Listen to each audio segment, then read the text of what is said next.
P. Ramlee atau nama sebenar beliau ialah Tengku Zakaria Tunku Nyok Putih. Beliau merupakan seorang pelakon, pengarah, penyanyi dan pemain muzik dan penulis lagu terkenal di Malaysia dan Singapura. Hai mambang. Hai mambang kuning, mambang merah, mambang putih, mambang biru, mambang coklat, mambang hitam, mambang biru air laut.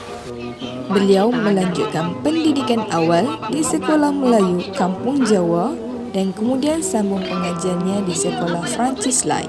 Seterusnya, beliau menyambung pelajaran di Penang Free School sehingga meletusnya Perang Dunia Kedua. Pada mulanya, beliau bermula bermain ukulele dan seterusnya beralih kepada biola dan gitar di bawah bimbingan Encik Kamarudin iaitu pemimpin brass band di Penang Free School. Sekelilingku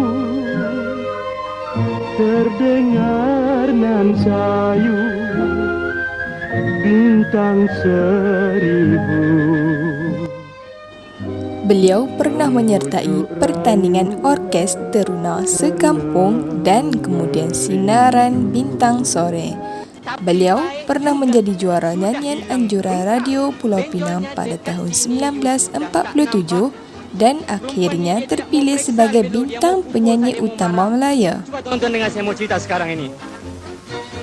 Kantor saya ada seorang sekretari, potongan badannya namanya Mary, halus kulitnya macam apple, salah pandang macam Betty Grable. Dia mengajak saya pergi makan angin. You know she wants to romance. I tanya kemana? She said kebun bunga. Ini can baik. I said okay Senorita. Bukan saya mau pergi, dia yang panggil saya. Tapi mengapa bini saya marah? Nanti saya cerita lagi pada tuan-tuan semua. Pada tahun 1948, P. Ramlee mula berlakon dan filem pertamanya ialah Cinta. Beliau memegang peranan sebagai penjahat dan nyanyian latar. Kejayaan beliau mendapat sambutan dan terus berkembang. Akhirnya, beliau telah berjaya berlakon dalam 27 buah filem di antara tahun 1948 hingga 1955. Gaya lakonan P. Ramlee yang amat berjaya itu adalah hasil inspirasi P. Ramlee daripada dua pelakon terkenal India Selatan iaitu MGR dan Shivaji Ganesan. Apa pasal lu terjun pokok? Masa di hadapan. Apa ya? Orang sudah mati mesti pegang bendera tau. Itu macam mana? Filem terakhir lakonan beliau adalah Laksamana Doremi pada tahun 1972 dan lagu dan lirik terakhirnya adalah Air Mata di Kuala Lumpur.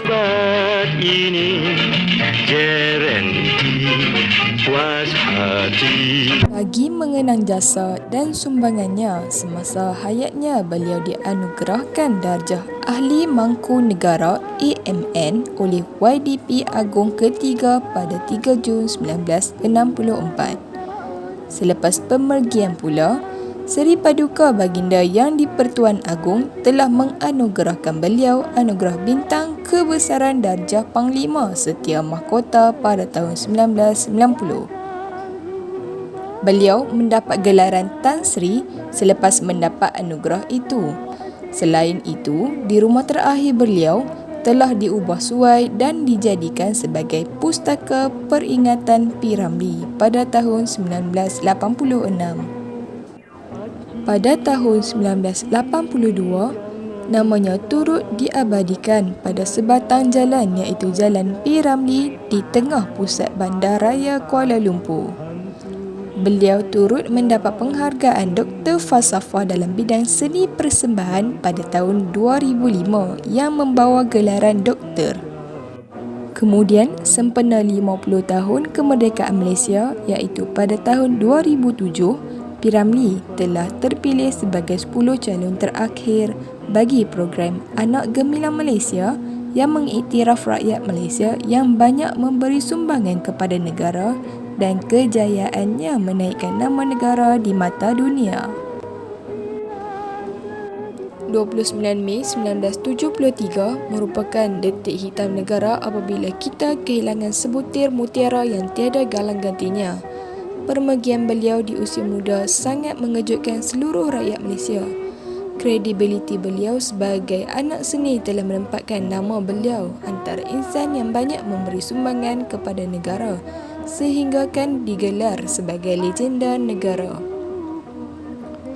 Walaupun pemergian beliau sudah hampir 50 tahun, karya-karya beliau tidak kira filem ataupun lagu telah menjadi malar segar dan akan terus mewarnai hidup rakyat Malaysia.